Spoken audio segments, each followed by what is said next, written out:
Log into gyroscopeme.com, the hottest online radio station in the world. GS Radio all day, all night, worldwide. Powered by Gyroscope Media Group, LLC. GS Radio, the best internet radio station worldwide. Providing the best in music and talk shows. Go to www.gsradionj.com and check out the best internet station in the world. You're listening to GS Radio, internet radio station powered by GMG, LLC.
Get ready, ladies and gentlemen. DJ Dan Dan with Soulful House Nation. I'm coming to you live from the 8th floor.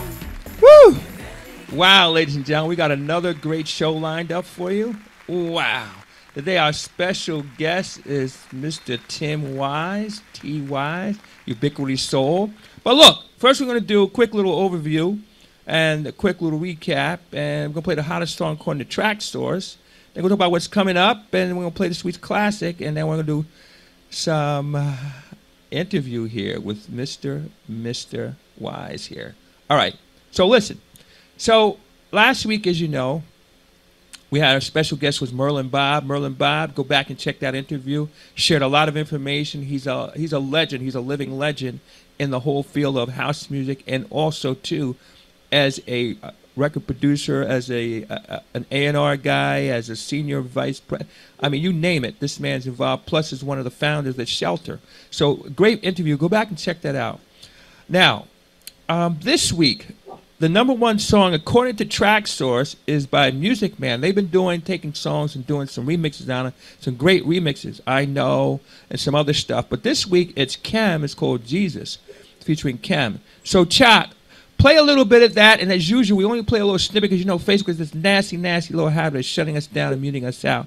Chalk? So here we go.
Get ready, ladies and gentlemen. DJ Dan Dan with Soulful House Nation. I'm coming to you live from the 8th floor.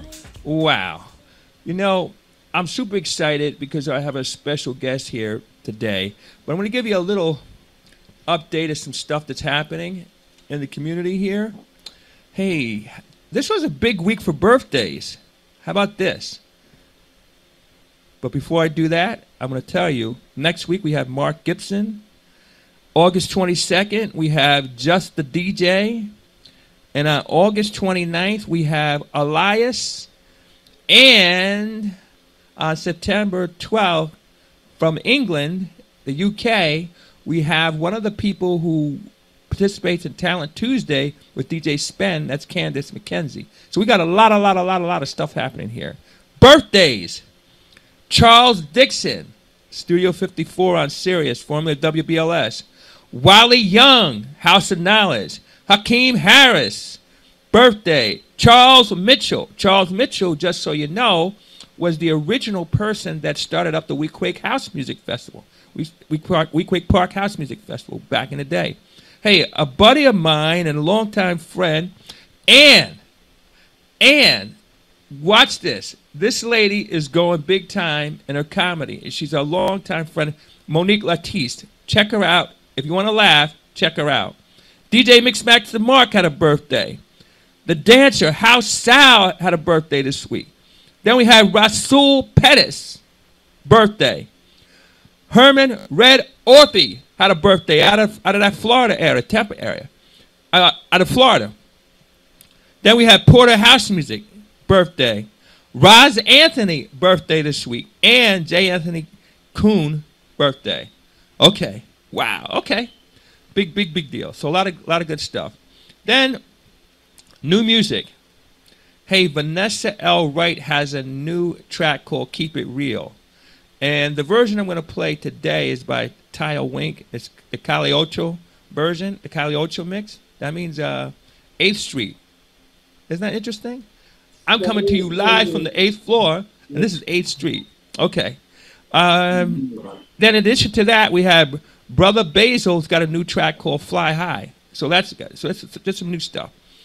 Now, a few other things too. We have a website called SoulfulHouseNation.com. We have a fan page, Soulful House Nation. We have an Instagram, Soulful House Nation. So make sure you sign up on all those different things here for us. And Instagram, if I didn't say it. Okay, next. Wow. Today, assuming the weather holds up, Arlington Park is happening. August 9th on Tuesdays, after work Tuesdays. That's Qua and SMB in Irvington. Arlington Park is Ricky Clark and his team. Then you have after work Wednesdays happening in Military Park. Got Wally Young's got his birthday celebration. And that's in Dulce. This is going to be this August 10th. That would be this Wednesday. And that's in Elizabeth. And also, too, excuse me. But I got a little cough there, you know. I don't know if I mentioned this to Tim, but I had a friend die behind a cough. Yeah. But at the time, he was in his neighbor's closet. But that's another story. Anyway. Then, next, we have, hey, Rawway's making it pop. They got the Mayor's Concert Series. Then, Qua Uptown Vibes, you got Lenrick and DJ Algebra. Roselle on Chestnut Street. August 13th, I'm going to tell you about two of them, but we got some people here going to speak on some of the other dates. The Hillside Outdoor Music Experience, that's Dawood, Just the DJ Rock Anthony, Frank Esteves, and Frankie Esteves, DJ Smooth. Then also on the 13th, you got House Music with Kevin Nice of Elite, New Brunswick. But we also have some other stuff, and we're going to let our guests speak to that. Then on August 20th, Treehouse Entertainment is doing their thing. Also on August 20th, Coffee Box they're doing their thing. Just the DJ, Crew Paris and George Aiken. Also August 20th, Haven Lounge, Brooklyn. Back to your house beats. That Girl Curly and DJ Amir. And August 27th, SMB is doing the House in White. All right, so a lot of stuff coming up. A lot of stuff coming up over this month. Here. So let's do this. Chalk, let's play that old school song, and then we're going to get into the interview with T-Wise. All right.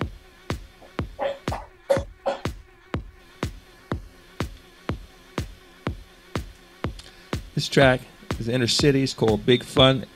As usual, we're going to play a little snippet of it, and then we're going to get right into the conversation here. So, on the table,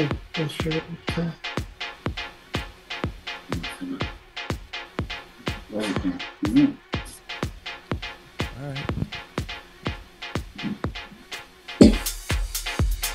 Okay. I don't know if I can't hear it over here. Hey, Chuck, want to play that? Okay.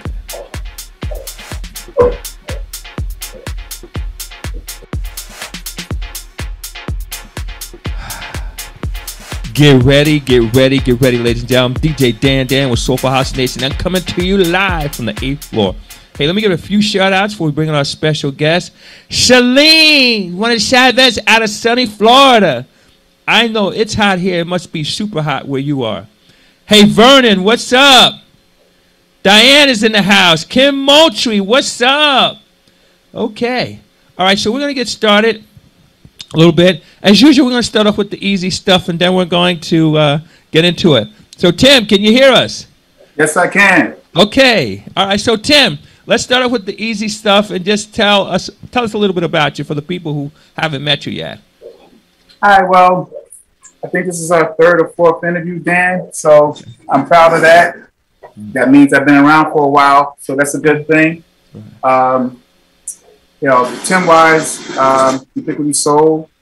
I've been DJing all my life since I was, 12, 13, 14 years old. Just like all the other DJs in the Northeast area, we all started in our parents' house and everything else, and we all started doing our first parties through high school and everything. I used to own a nightclub in Patterson, New Jersey. As you know, Dan, that's your neck of the woods. Yes. I had that for 9 years. And in doing that, I learned a lot at owning a business, owning a nightclub, because it helped me, basically make my promotional schedule for the year.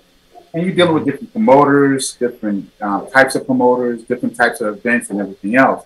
Well, I had the club in 1999. I sold in 2008. Once I sold in 2008, I decided to get back into my roots of doing house music. Because when you run a business, you have to run a business basically to the area logistics where you're at. I had a heavy population of Latino and Jamaican in that area. So I couldn't really do house music like I really wanted to. So once I sold the business, I decided that, I want to get back into my house music, roots. And in doing that, I was kind of out of the loop and I didn't know what to do. I didn't have a style. I didn't have a brand. I didn't have any of that. But because I had the tools from owning a nightclub, I kind of put together a nice package. Me and Mike Strick, we pretty much started a few parties at the Coffee Cave. And when we made up, we came up together with Ubiquity Soul. And from that point on, things started to really, really move really fast because I had the promotional tools of running a nightclub. That's how I wanted to run the brand Ubiquity Soul. It started in 2011. 2012, 1 year of doing that, I got the call to play at Lincoln Park. Okay. My first time playing at Lincoln Park. And when doing that, had to talk with Mike Strick. I said, hey, man, listen, I'm going to get ahead and I want to put my image, my face to the brand. If you don't mind, can I do that? Because, I'm really representing, Ubiquity, and I really want to put my brand because no one knows me. And I want them to know the name with the face. And Mike, good friend of mine, he basically was like, listen, T, you know what? You've really been pushing Ubiquity and stuff. Just go ahead and take the name because you are Ubiquity Soul. He said, just go ahead and take it. And I thought it was very admirable of him when he does that. And he did that. And that was, and that was really cool. And once he did that, I just really went fully all in with Ubiquity as far as performing, DJing, doing my outside events and everything else.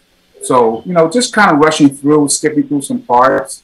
But, I really came about when I was doing the pier in Jersey City, a J. Owen Grundy pier. That's kind of really kind of started. Once I did the pier in Jersey City, actually on the pier, that's when it kind of really start to take off.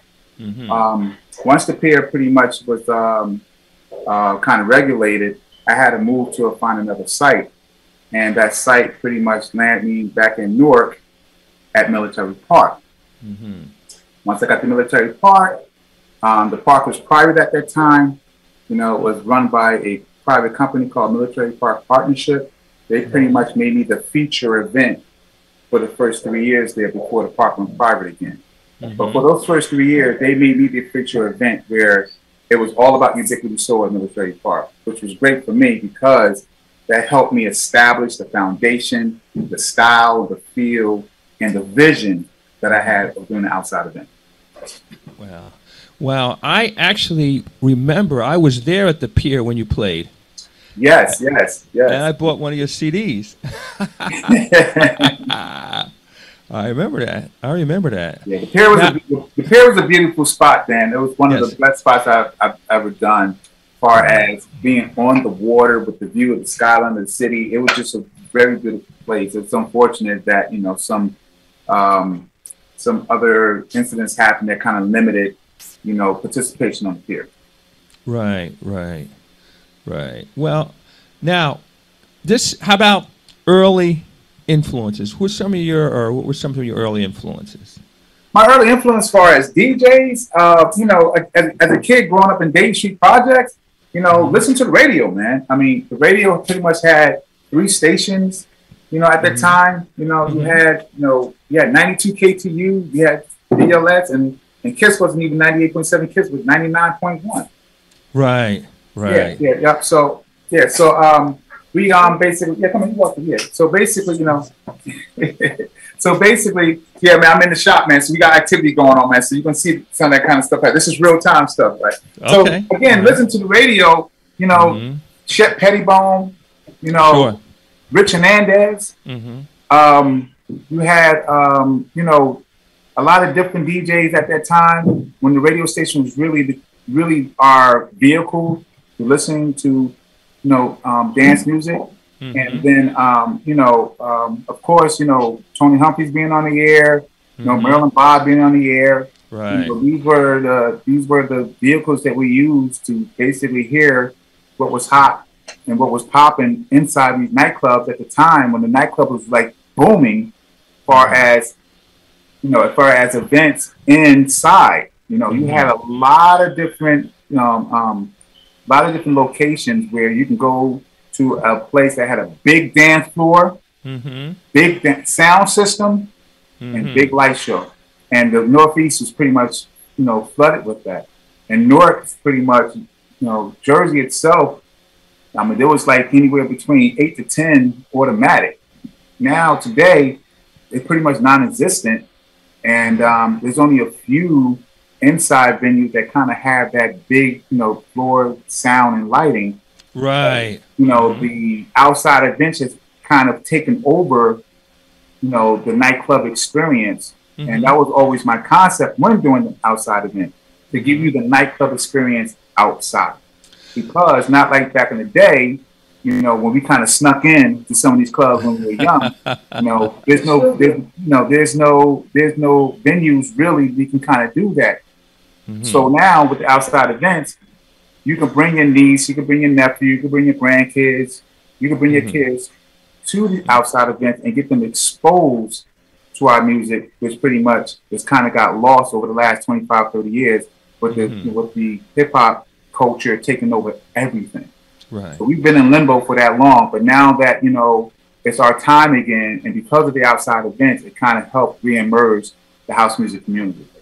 Hey, Tim, you know, you mentioned, and it just popped into my head, so you were a club owner. So from your perspective, Dan, I just was curious to see what you think. Why did the super clubs go away? Because there are no Paradise Garages, there are no Zanzibars, there are no... Why did the super club... I mean, what's your perspective as somebody who was actually in the business? What happens? I think it was just the time of hip-hop kind of came in and dominated everything. Radio, clothing, culture, media, video, production, jobs. And then that hip-hop culture community for these smaller establishments started making a lot of money for them, you know? I mean, the hip-hop community was really, you know, becoming very, very profitable for a lot of these establishments. Right. You know, they popping bottles, you know, they selling a lot of different type of, you know, event tickets for these artists and stuff now. And they just had a lot more spendable income at that time where there was so much money being made. And you also have to understand the timing with video and everything. You know, they showing, you know, the big expensive cars, the big, there's just a whole different culture where it was about more about image than actual substance. And it just basically what happened was we got kind of lost because those things were taken away. The radio was taken away. You know, the media part of it was taken away. And also the promotional part was taken away because a lot of these venues kind of reflect over to the hip hop community because there's so much money to be made.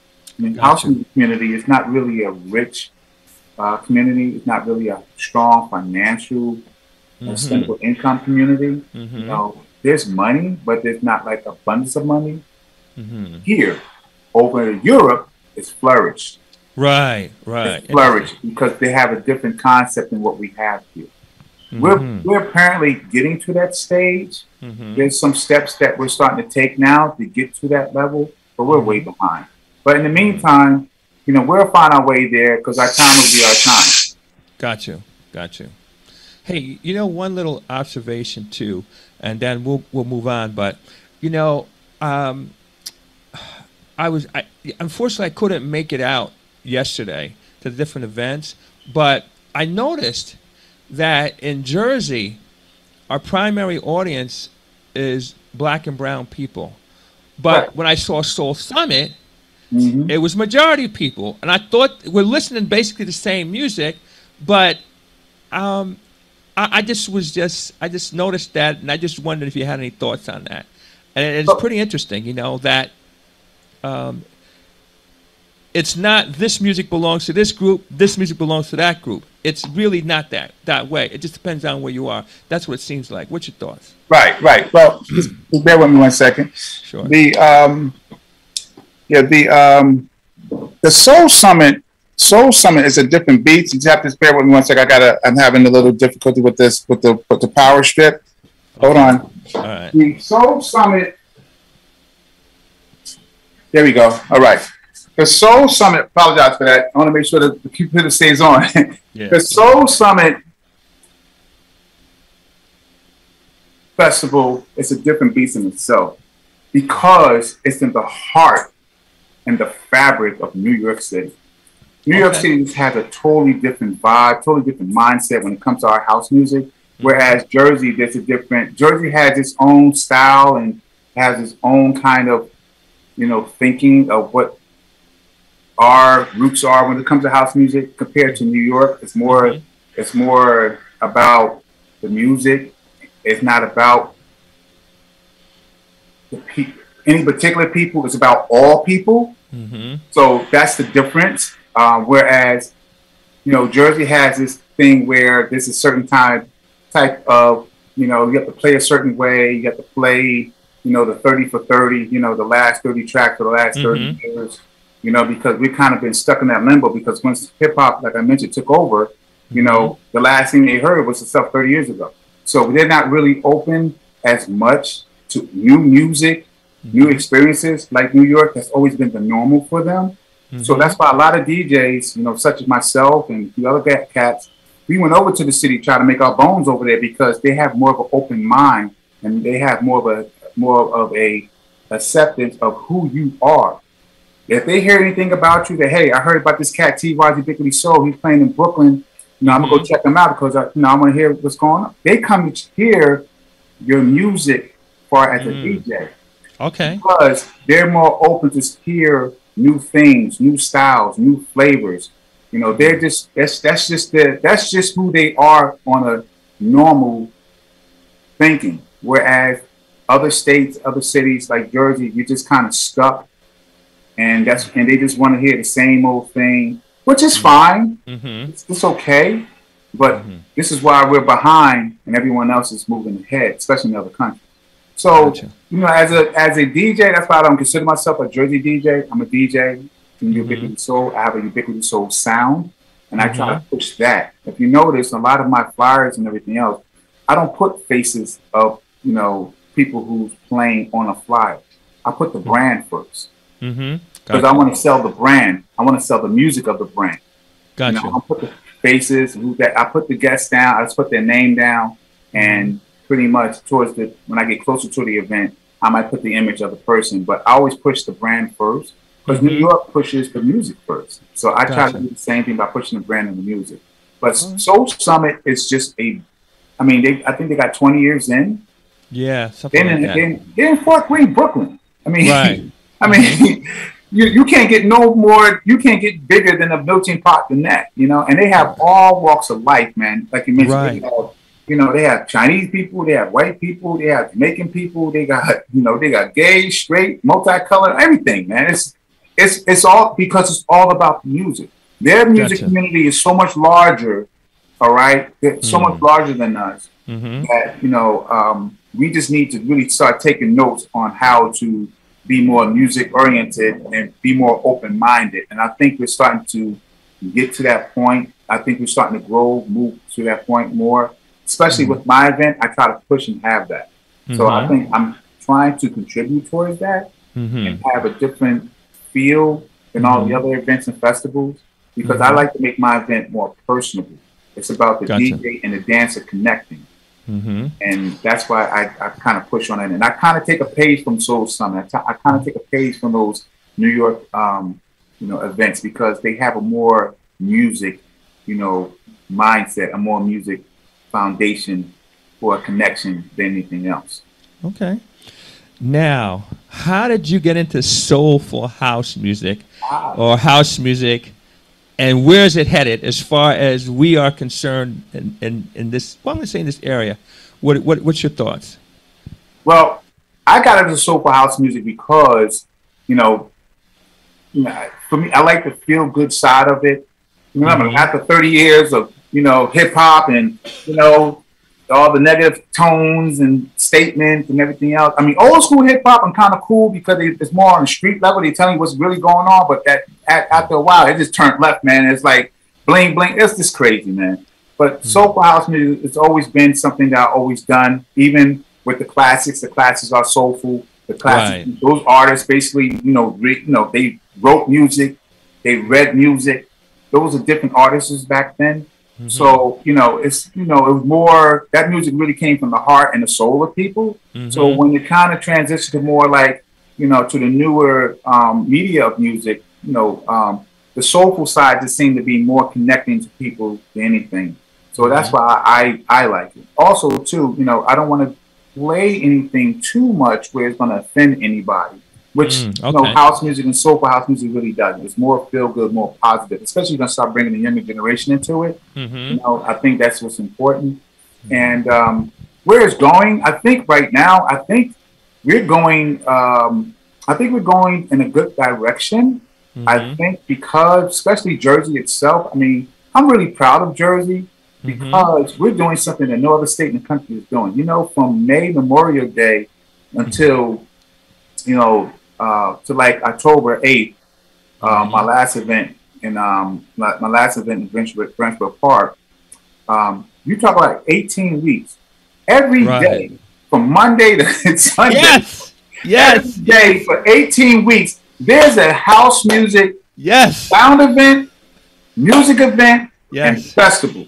If you're a person that comes from out of town, randomly, anytime during that 18 weeks, you would hit a house music event on any day.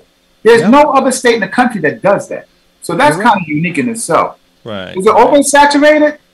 You know, DJ Beloved made a really good statement a few weeks ago. And I was listening to him because, you know, DJs at certain events and stuff, we kind of get this little powwow. We have a little talk. Everyone kind of gives their opinion. He made a really good point. He said, you know, back in the day when we had charades and the orange pill and we had peppermint, we had all these clubs and everything else. Each Orange had a stripper clubs and, you know, New York had a stripper club. All this was oversaturated. And then guess what? It wasn't a problem then. So do I think it's oversaturated now is a problem now?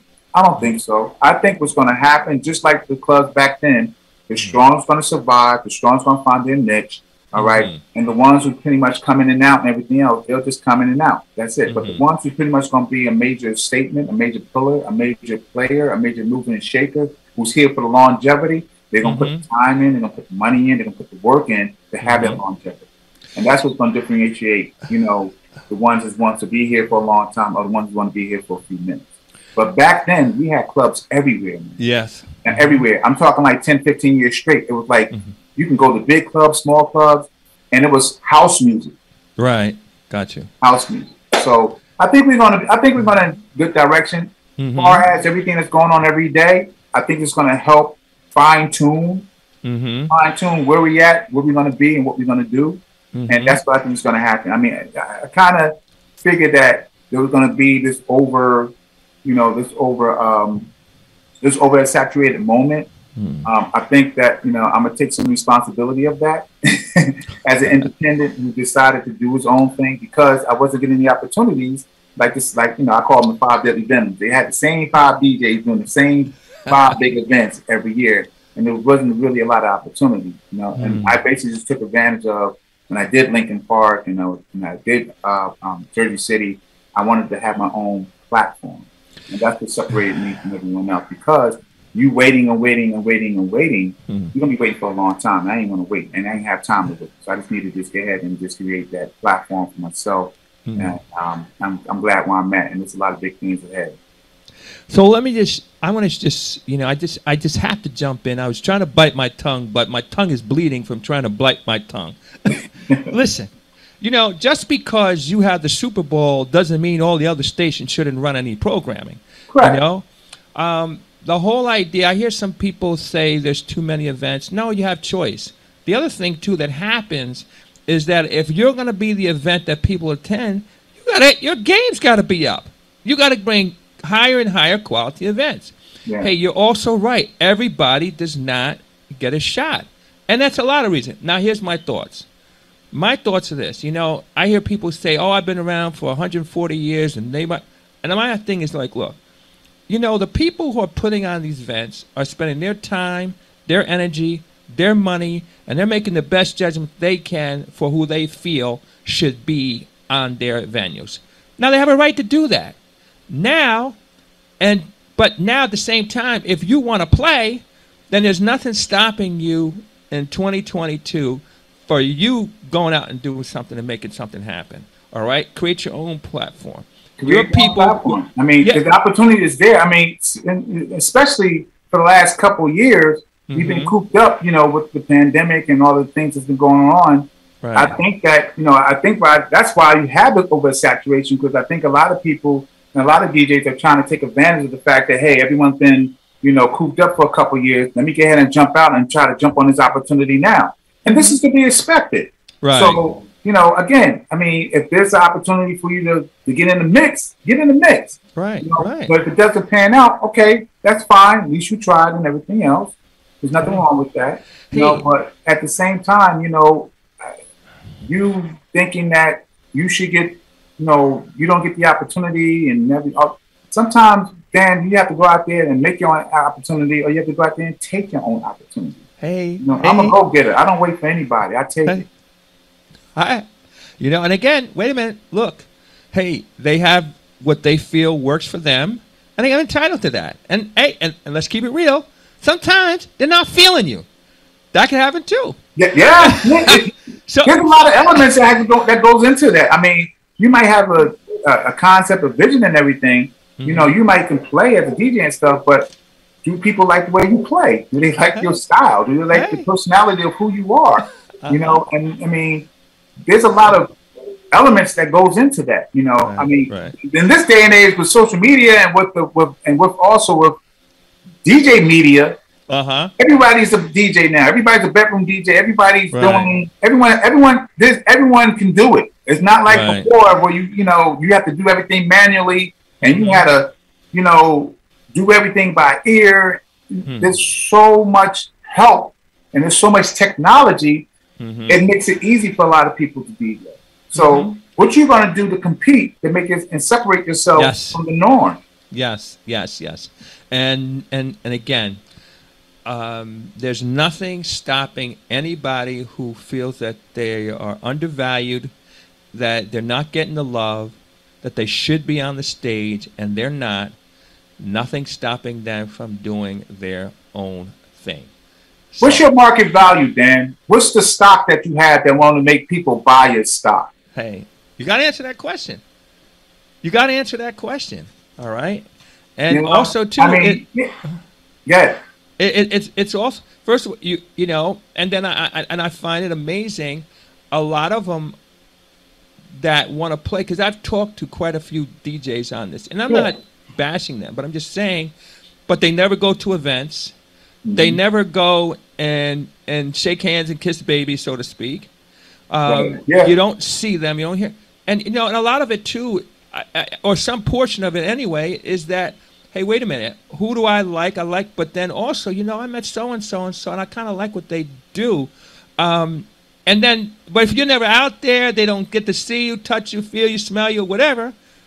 You're not even top of mind when it comes time to make decisions, even if they want to do something new. So anyway, that's just me talking, and let me get off my little stage. But Dan, you're speaking the truth, and I get the same conversation. I get the same thing from people because people come up to me and they say, "T, why you don't put me on the ticket? Yo, I'm good and everything else." And I say to them, I say, well, I'm fair. I try to give a fair answer. I say, you know what? There are people that supported me way in the beginning that I haven't even gotten to yet. I have to get to first before I even get to. Hey, if you still making noise or you still making a name for yourself at the time, I'll put you on. But I tell them I don't put people on because I do what's best for Ubiquity Soul. Right. I do what's best for the brand. I do what's best for the ticket to make the ticket as attractive as possible. Because there are multiple events going on the same day. Right. I don't understand why that still happens sometimes. I mean, like for instance, August 13th, there's like 4 or 5 events going on. Right. Am I worried? Not one bit. I got Maxine. All right. We're going to talk about that in a little bit. Right. Okay. And these are the things, again, Dan, these are the things you have to do to separate yourself from the other events, other players, and everything else. Eventually what's going to happen, people are going to start to realize, you know what, it's to my benefit to try to find another day so that I can have the best crowd participation at my event. So the thing is, you have to kind of be, mindful of when to do your event, how are you going to do your event, where are you going to do your event. All right. And then also try to take into account, well, I really don't want to do the event during these other events because I'm putting myself where I might not have opportunity to have a large crowd or a good crowd participation at my event because I just decided to do this on this day. I don't care about anybody else. Okay, you can do that. You can do that. But also keep in mind, there's going to be a backlash to that if it doesn't work out for you. You can't say, well, no one showed up at my party. I did everything. No, well, maybe because you did it on the day, there's 2, 3 other events going on, and maybe you should have thought about a different day. Right, gotcha. So you got to be, again, you got people who's been doing this for the last 5, 7, 10 years. As far as festivals, events, and even sound events. So you really up against, if you're trying to play catch up, I get it. Is there room for everybody? There's some room. But there's not a lot. Right. And then if you're going to come in and you're going to try to make a name for yourself, you need to come in and show people why, you have something to offer for them to give you an opportunity for them to participate at your event because it's just a lot out there right now. Right. Absolutely. And like I say, hey, you got to come game tight. And then even then, that's not the last word. It's still it's work. People are critical, man. People are critical. They comment on events right now. I took a beating last year. Okay. I took a beating last year because of the system got compromised from the storm, and the system had some other ongoing issues as well, and it just wasn't performing on the level that I thought I was looking for. So when I linked up with Benny from V-Cut Audio to help Maxine, help the sound system get to this ultimate level, I took a beating. Because people didn't know the inner workings. People don't know, what I went through. And they just, they killed me online. I didn't say anything. I didn't complain. I went to work.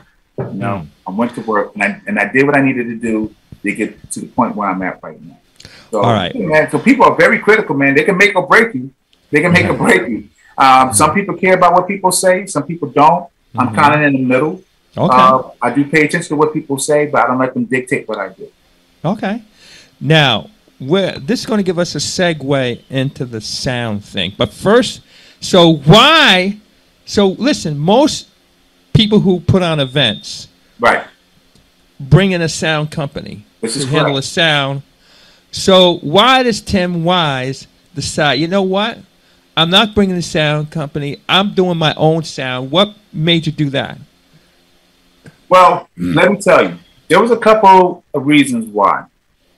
One was because, again, I'm trying to establish the brand, trying to establish my outside events, and I was relying on these other sound people, other sound companies, or whatever. And a few times when I basically try to contract out, of having sound, there was some type of underlying issue, or there was something that I didn't really agree with. There was some things that was like, I was happy, but wasn't really happy because at the end of the day, it wasn't my sound. It wasn't Ubiquitous Soul sound. It was somebody else's sound coming in, somebody else coming in and giving me something that was theirs, that was their sound and what they thought their sound was. So again, me owning a nightclub, I was like, you know what, I need my own sound system. Like my nightclub had its own sound system. So for me, it was like, it just made sense to get something that would basically represent not only me as a DJ, but also represent the brand. So I wanted something that was special, something that was custom, something that I know that no one really had. And I wanted something that when, again, doing these outside events, which is very, heavily populated and oversaturated, what's going to make me different from everybody else? So I decided to go into getting my own sound system that represents the brand and myself. Okay. Now, you and Henry are the only two people that I know that have a name for their speakers. Henry is the Beast, which he used at the, he introduced a lot of people to at the Roselle. But you have a name for your system. Tell everybody what the name of your system is, and then, of course, share the backstory with the name. Yeah, well, the name of the system is called Maxine, all right, which is named after my mother. When I was young, when I was a baby, when I was a kid, my mother always used to sing in front of me. She loved to sing and dance. She used to play the song from the Supremes and Motown and everything else. And that's how she really gave me my music.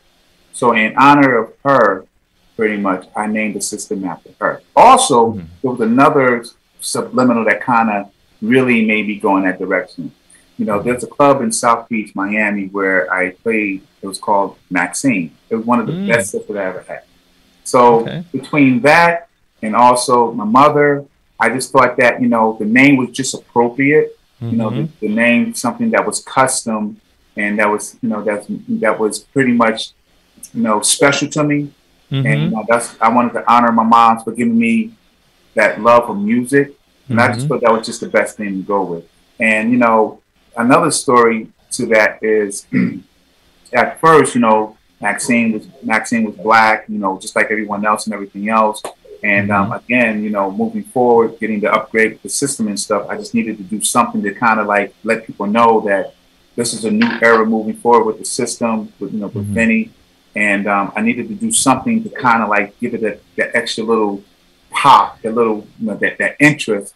So I called up my sister and I said to my sister, I said, hey, listen, what was Mom's favorite color? And she was like, you don't know? I said, well, no. She said, you remember Mommy used to always say that, when you were a baby, she always used to dress you in blue and sailor suits and always had you blues. Blue was her favorite color. And when she said that, I was like, wow. So that's why I painted the speakers blue. That was my mom's favorite color.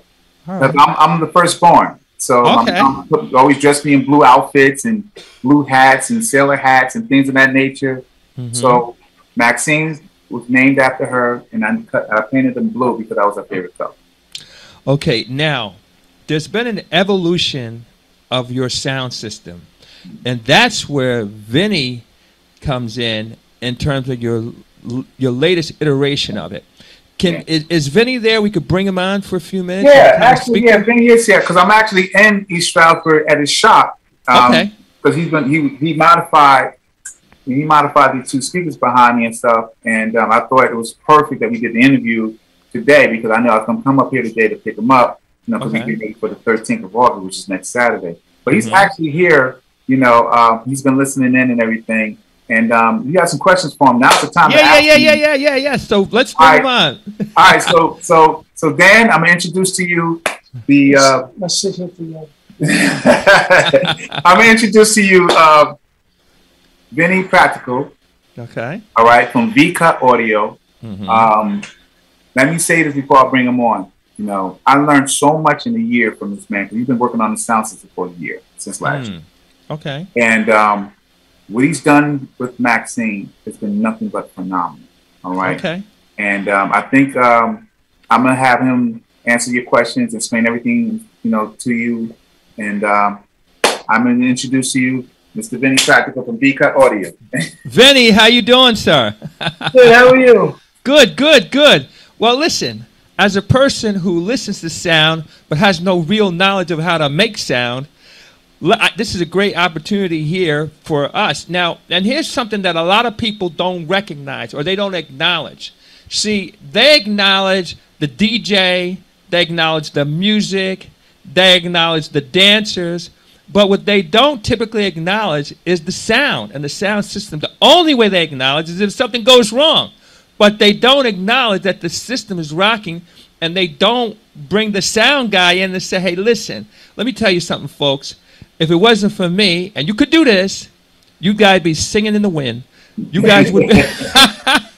That is definitely true. I mean, to me, the sound system is the most important. And the kind of sound is also important that, you know, a lot of these sound systems out there, they, a lot of these guys use, you know, some regular direct rated sub-bass boxes, some line array boxes. You know, that stuff is okay for, you know, concerts, PA stuff like that. But for playback music, you need a sound.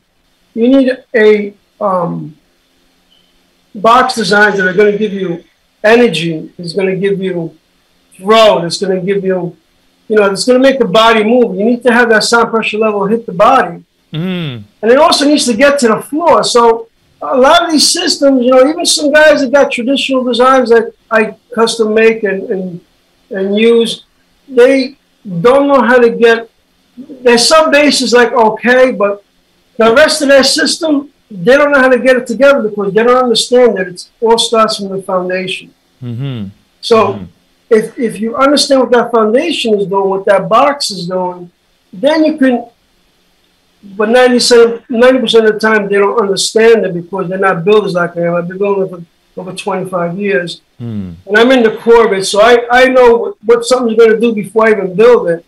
Gotcha. To do a full-scale drawing, but it's very difficult to understand how to complement that low end to bring the rest of the system at a good blend with that low end, and also to get that whole top of the system to perform in a way that you have energy behind it. Got you. On the main bass section, the 15s, whatever they want, you got to have a box design that reproduces a lot of internal energy, so it could, when it comes off, you know, when it comes out of the box, you have a lot of sound pressure level, a lot of air that hits the body. That's what's going to make you move. Okay. Now, just, you know, for the people out here who don't know sound, or people who know sound, but, you know, we're looking at these speakers and we're saying, okay, what size subwoofers you have on there? It looks like you have a horn, you've got piles. I mean, tell us the construction of this, and even down to what kind of wood you used, without giving away any trade secrets. No, it's okay. Well, especially when it comes to material, because, you know, I make fine furniture. I do lots of different things myself. So, okay. But getting back to the wood, we use a Baltic birch 13 ply. It's imported from Russia. Only like 2 suppliers here in the United States bring it in. So it's very rare and it's very hard to get. And what that is it's a very dense panel that allows, when, especially at the low end between the sub bass and the main bass frequencies, which has a lot of energy, to make the box solid, not only by the lumber, but you also have to know how to structure it, you have to know how to brace it. All that comes into play of getting that sound to come out of the box instead of resonating and sitting in the box if you use different material. So lumber is definitely very important. And, you know, of course, the most important thing is the box design. Without the proper box design, you ain't going anywhere. Not your amplifiers, not your processing, not your EQ, nothing. The sound comes out of the box, end of story. Now, Dan, very quickly, all the boxes that I have, right, were not made by Vinny. Vinny modified them, all right? All the boxes were made by another builder, all right? But to get to that sound, to that next level, all right? Get to that sound to the next level, Vinny had to modify the boxes, and he had to revamp the boxes to get into that point where the boxes can perform on that high level. So there were some ongoing issues from before. And this is why when I hooked up with Vinny, I basically told him, listen, I need you to take what I have and make it better. Got you. So that, because I couldn't start all over from scratch. He wanted me to start from scratch. He's like, yo, this is start from scratch. So, so what happens is that when I met T, first of all, I went to, I saw him play for the first time, and he had one of the main bass boxes that caught my attention. I says, oh, wow, I said, that box looks like similar to mine, what I designed and made. So I said, I asked him, I said, let's take a ride, let's go hear the box. So I went to, you know, we went out to, you know, to hear it, and how do I say this? I don't want to sound rude or obnoxious, but there was some chaos going on. It was, the box barely came on, in spite of the entire system. So, so what happened is this other gentleman that built all these boxes for him, which, you know, I'm not going to mention names or whatever, but long story short, all the box designs and the internal are all wrong and all wrong. So based upon the mistakes that were done in the internal, there's only so much I can do to make the box as best it could be for what it is. So most of these boxes, once I met T and I brought them over to my shop and ran them correctly, which this poor gentleman here didn't even get a chance to hear any of his boxes ran correctly, let alone barely turn on. Got you. So once I ran it the proper way, what it should have been done from the very beginning, this poor guy, and I'm going to say it on the air, he started crying. This gentleman literally started to put like, T, you all right? No, man, he says, you know what, in 2 years, if this other guy did my stuff, I never got to hear anything what it can do. Okay. So when you heard the box, how I made it sound and how I brought everything out, it was like he couldn't hold himself back. Yeah, it was emotional. Well, you know, well, I think maybe Tim would like to say, well, he wasn't crying, but his eyeballs got sweaty. Anyway. Well, I think his eyeballs, I think all of them got sweaty. But it was emotional because, you know, for the last few years and stuff, especially last year with the beating that I took online and people making all the negative comments and everything, you know, again, because I had someone to try to help me get to this point, and he got me to a certain point, you know, but because of, you know, I was limited to that. You know, Vinny basically had the knowledge and know-how, the skill set to get me to the ultimate level, and also get me that ubiquity soul sound I've been searching for so long. So, you know, it was a tough journey. You know, it's a tough journey. I'm really happy and proud where we're at. You know, we still got some ways to go as far as completing the system fully. But where I'm at right now, I'm very, very happy. Okay, 2 questions, Vinny, and then we'll move to the next level here. Okay, number 1, tell us the size, subwoofers, the radio, that stuff like that. And then the second thing, how does that translate for me as a person who's a dancer? And how does that translate to me as a person who wants to come out and have a good time? I don't understand what it is. It's like I drive my car. I really don't know how that thing works altogether, but all I need to know is it starts up and it goes. So what does that mean? Tell me what you got. And I see you got subwoofers with size. Tell me what that's going to mean in terms of me as a person who comes out to hear this thing and get it in. Tell me what that translates. So the box you're looking at behind us here, it's a full range box. It's a double 15. It's got a horn and 2 tweeters. So this box here sits on top of 2 sub bass boxes, which are not here right now. So it's a full range main bass box. You know, complements the top end of the system, but that's only on the 2 small stacks. Now we got 2 big full size stacks, which each of the frequency-based boxes are doing their own job separately. So you have a main bass, you have a vocal section, you got mid-range, you got trees. They're all basically doing, especially the main bass and sub-bass, they're in their own box designs that, you know, it's a lot bigger than this box here. This box is kind of small because it's a full-range box.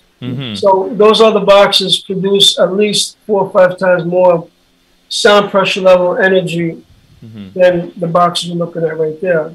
Okay, so what's going to happen to me as a dancer when I'm out here? By the way, that looks like that's your big system, by the way, even though that's not even the whole system, by the way, just so you know. So, folks, so I'm the dancer. I'm the one who came and he's playing for. How does that translate into what I'm going to experience, what I can expect, what am I going to feel? Comes down to the system, right? Comes down to the system. The system, my saying is, I have a motto that in order to answer some of these questions, some of these people that comment or thinking they know sound or thinking that they know what sound sounds like, I'm like, the sound system will speak for itself. So when we turn on and you hear that sound system, you hear what it's doing and how it's doing it separately and how all the frequencies are coming together as a whole with a lot of energy behind it and clarity. That's basically says it all in the sense that, you know, the better the sound, the more you're going to enjoy that music, the more that music is going to be present, it's going to be up front. So that's, you know, to me the sound system has to be right. You know, if it's not going to hit the body, if it's not going to have enormous amount of energy, especially playback music, you know, it's about sub bass, main bass sections that need to be present. Gotcha. All right. So we're gonna go to the next part as we kind of wind down. A couple things we'd like to hear. Tim, you're also in the dance floor business and you have events coming up. So talk to us about the dance floor business and let's talk about the events you have coming up. Okay. Well, the dance floor basically happened because, again, when I had the concept of doing the outside event, you know, I wanted to, again, give you the nightclub experience outside. All of these nightclubs, these super nightclubs, they always had they had a main dance floor. Yes. You know, I mean, which was important, you know, for the dancer, and also it helped resonated, you know, with the bass traveling, you know, to the floor, coupled with the floor. So it basically helps, you know, give you that energy and that experience of enjoying the DJ and the music. And also, too, it gives you a designated area where everyone can gather, all right, and have that full experience with the connection of the DJ. And when you don't have a floor, it kind of like, you know, people kind of, it doesn't really give you, you know, a designated location for people to say, you know, to like also get that experience. Giving you like almost an indoor feeling. It gives that indoor feeling, so you work the floor out. You know, again, people look forward to the floor. I mean, Magic from Royal Productions, you know, when he did the Bang Out, you know, he started with the floor when he did the house music event in Roselle. He put out a huge dance floor. When I started doing my events and everything, I said, Magic, I need your help. I need to do a floor for me. Magic said, I'm going to show you how to do this floor one time because you got 4 events. I'm not doing this 4 times. You know. So he showed me how to do the floor, and I said, you know, and he showed me, you know, and what he did was he showed me how to put the floor down on a basic level. I kind of took it to the next level by putting down a subfloor underneath it, and I wanted to do something different from what Magic did, so that, you know, it was becoming more and more popular, and there was a lot of people who wanted me to do that floor as well. So it just it just happened to work out that way. I was basically doing the floor for me, but because I had so many events, people started to take notice, and they wanted to say, hey, listen, can you do a flow for me as well? And it just happened to work out with the business of me having my own production. So it wasn't something I was looking to do. It just happened to work out that way.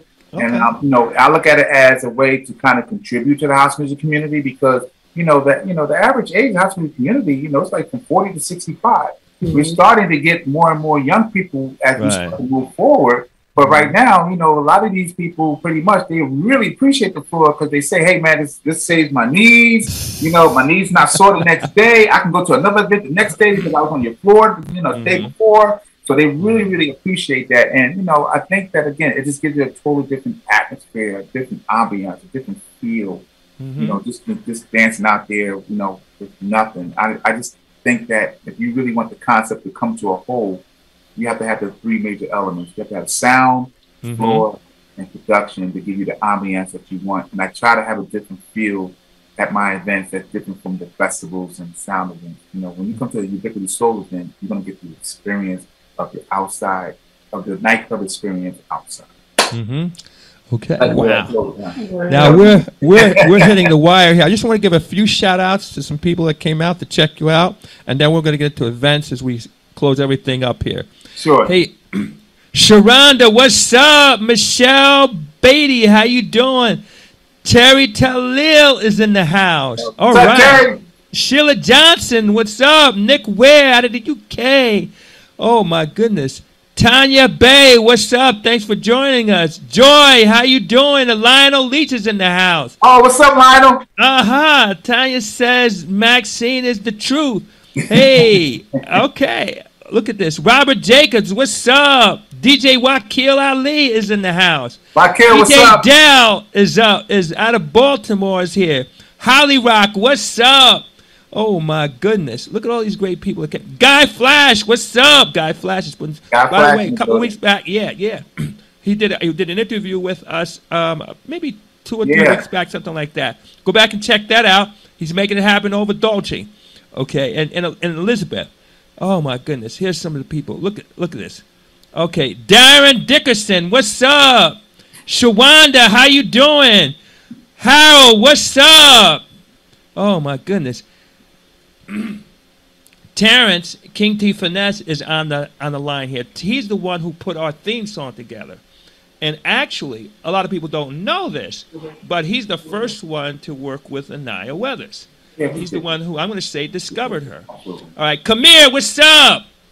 Miss Yaz, how you doing? Look at all these people. They don't come to see me. I'm telling you. Look at this. I wish I was at this level. Hey, Michelle, what's up? Michelle Smith Baker's in the house. All right. Linda Lee Miller, how you doing? Thanks for sharing. Okay. Look at all these great people came out. Oh, my goodness. Shonda T, what's up? Okay. Oh, my goodness. Vernon June's in the house. All right, so that's Shalene, what's up? Okay. All right. Now, let me just do this. We're coming right down to the wire here. We're going to come in for a soft landing, all right? Listen, you have events coming up. Talk to us about the events, the talent, the lineup, et cetera, the dates, and all that kind of stuff. Okay. All right, cool. So thank you again, Dan. Thanks for the opportunity, for me being on air with you again. I always look forward to these interviews and try to educate people, give people information and knowledge moving forward. And, I think you're very, very important to this community as far as information, interviews, and just giving people a platform, to basically keep up to date on what we're doing as far as the house music community, as far as the Northeast, especially in Jersey. So just keep doing what you're doing, buddy. And, I really appreciate everything, you do for the community and stuff. So my next event actually is going to be starting this week. I'm actually going to be playing at Sounds of the City Thursday at NJ Pack. I'm opening up for John B. I'm going to do an hour set from 6 p.m. to 7 p.m. Then Saturday, I'm doing Military Park, which is going to be, we call that the Sessions. I got DJ Diane Nubian and Crew Paris, all right, and myself. Mind you, I haven't played on Maxine since she's been revamped by Vinny with the new amp racks and the modifications and everything else. I mean, I haven't played on it yet because I let Punch play out on the first one since he had a medical condition. It was just only the right thing to do to let him play since he was out for a year. So I'm really looking forward to playing. I'm doing like a 3-hour plus set this Saturday, on August 13th. The next event I'm doing after that will be at Weequahic Park with you, Dan, which is going to be September 10th. Yes. All right. Yes. That's a big hot ticket of the summer at Weequahic Park. Vinny also is going to be providing some sound at the event as well. So that's going to be a really, really big day. And you're also doing Treehouse, I think, August 20th. Yes. Right. So Vinny's doing the sound for Treehouse August 20th. So make sure y'all come check that out. So we got August 13th, Military Park. Vinny's going to be doing sound August 20th at Orange Park in Orange, New Jersey. Then we're going to be doing Weequahic Park. Again, Dan, me and you. And Vinny will be doing Weequahic Park. Then the finale at Military Park is actually going to be the finale weekend. I'm doing September 24th and 25th. September 24th and 25th. That's a 2-day. And that's my first weekender that I'm doing. And I have people such as Saturday, September 21st, I got DJ Burt, Conway Casey, and David Shell. All right. And Sunday, September 25th, I got Kareem the Entertainer, Spirits in Motion, and I got Just the DJ. Okay. Yeah, all right. And then I got one more event, which is going to be October 8th at Branchbrook Park. This is going to be the first official house music event at Branchbrook Park, October 8th. It's the Fall House Music Festival. And I'm really looking forward to that because this is the first time that it's going to be a legitimate, bona fide house music event at the Concert Grove, the Prudential Concert Grove in Branchbrook Park, right off of Park Avenue. Beautiful park. And I'm really excited about that because that is a Essex County event. Like the Weequahic Park is an Essex County event. It's a county event. So I'm really looking forward to that. And I also have on that ticket, I have Oscar P. I have Yuko. And I have one more other DJ that I'm keeping that's a little surprise. All right, little surprise on that. But I got Yuko and Oscar P on that ticket. Oscar P is from California, so he's coming in for that. Yuko, she's always a favorite. You know, it's only, you know, she's looking really forward to that. And again, that's going to be at Branchbrook Park October 8th. That's pretty much my lineup for the summer. Okay. Now, what should we expect from you going forward? What's in store that you can share? You should expect Ubiquity Soul to actually be not only in Jersey but in other states. We're going to be moving, we're going to be traveling. So next year, there's going to be other states that we're going to be doing things in. You know, we're going to be doing states in such as Atlanta, Georgia. You know, I'm looking to do some things in Memphis, Tennessee. I'm looking to do some things. You know, I have some talks and negotiations in North Carolina, Virginia, and Baltimore. All right. So, you know, we're going to be more international. As far as more national, as far as being more broad, not just in a region, but we're going to be more state to state now because there's a demand for Ubiquity Soul as far as my sound, Vinny's sound system as well. So, you know, we're looking to definitely looking forward to the expansion of the brand really spreading out. And you're going to be getting up out of Jersey, so we got other states. Wow. Now, y'all need to appreciate this, man. You need to appreciate this because you know, once I'm out, I'm out. I've been taking my how to keep me, you know. So, you know, we're doing some really, really big things, man. And good. Listen, Jersey's my home. I'm born and raised. I'm a kid from Dayton Street Projects, man. Got you. Firefighter for 26 years, retired. Now I'm a special police officer for the city of New York. I got 32 years of service. This is my way of giving back to the community. Like my mother gave me music, I'm giving the music to the community. And this is my way of just trying to say thank you for, you know, just for supporting me whatever way you could through my music, me through service. I really appreciate that. And this is the best way I can give back to the community by just trying to give you something that's special that you can connect and just try to just keep this whole house music thing going as best we can, because now we have an opportunity as we reemerge out of being in limbo for 30 years. We got a second opportunity now to really make a mark moving forward, and I just want to try to contribute as best I can through the best way I know how. And I'm just one of the players in the mix, and I'm here to stay. I've been Ubiquity Soul established 2011. So it's 22, man. I got 11 years in. Yeah, time flies. You're having fun. Woo. Yeah, 11 years, I ain't going nowhere no time soon. I'm here. You can't get rid of me. Wow. Only person to do that is God. So, and I don't know what he got in plan. So, if he does, give me the opportunity and the blessing, I'm gonna keep it going as much as I can. Keep growing, getting better. Vinny got to make me 2 more new stacks for next year, so I can have 4, I can actually have 4 big stacks now. So I'm looking forward to next year. And this is why, you know, we move into other states, because we're gonna have the capacity to do, you know, these large events. We're gonna have 8 stacks. You know, I'm gonna have my 4, you're gonna have this 4. And this is we're the new culture, we're the new movement, we're the new kids on the block. We're changing the game when it comes to sound. We're changing the game when it comes to sound. That's all it's to it. So Ubiquity Soul is all about moving forward, upgrading, making things better, and doing things different from everyone else. And I'm always been part of that. Always been my vision to do things different, to do things better, or do things best I can. I can't speak for anyone else. I don't represent anybody else. I just try to contribute the best I can to the house music community. Whoever wants to enjoy it, come out and enjoy it. All right. Now, last question. Yes. Any final thoughts you'd like to share? And if people want to reach you, follow you, touch you, if you want, how do they do it?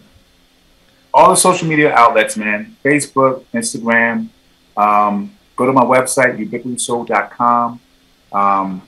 You know, that's the best way to reach it as well. You know, I do have to do some updating, so I will be getting to that. Sorry, I've just been really busy, you know. And but yeah, just go to Facebook. You know, I got a few Facebook pages, you know, and you can also hit the website, ubiquitysoul.com, or just hit me up. I'm really easy to get to. I'm go online. You can call me. You can text me. I'm easy to get to. Well, fantastic. Right. And also too, keep in mind, if you want to try to get some custom stuff made, all right, you want to upgrade your sound system, yeah, all right, you want to be a cut above the rest, or you want to basically have your own personality when it comes to sound in your event, definitely hit up V-Cut Audio. We need Practical. All right, fantastic. Hit up Vinny Practical. Hit me up. I will give you the information. You know, he'll definitely hook up something for you that's to your liking, your personality, to, you know, that fits you, whatever vision you may have. And I basically suggest to anyone who's looking to try to do these events and give the best quality sound. But what's changing is that you have so many events. All these events pretty much have the same kind of sound. So what's going to separate you from everybody else? It's got to be the sound. Okay. It's got to be sound. Hey, sound is everything. Tim, Vinny, thanks so much for joining us. Thanks for let's go and for helping us go in. Listen, so this Saturday is going to be a busy Saturday. I'm going to make the rounds, but I'll definitely see you on Saturday. Yep. And I know obviously I'm waiting. I want to hear the sound system. I'm on the edge of my seat here. I'm chomping at the bit. Let's go. Yeah, man. Not only are you going to hear it, you're going to feel it. I'm ready. I'm ready. All right, folks. Hey, listen. Nice to meet you, Dan. Hey, my pleasure. All right, ladies and gentlemen, we're going to go to the next segment. Going to ask you to follow us over on Twitch. Going to ask Joy and Chuck to put up the link. I'm going to do a set. I'm going to lead off with the new track by Vanessa L. Smith. It's called Keep It Real. And this is the Tayo Cale Ocho mix, which means the 8th Street mix. You know, I'm on the 8th floor. That's my routine anyway. Anyway, he's on the 8th Street. So here we go, ladies and gentlemen. We're going to lead off with, it's Tom Glide, Vanessa L. Smith, and Tayo Wink. It's called Keep It Real. Here we go.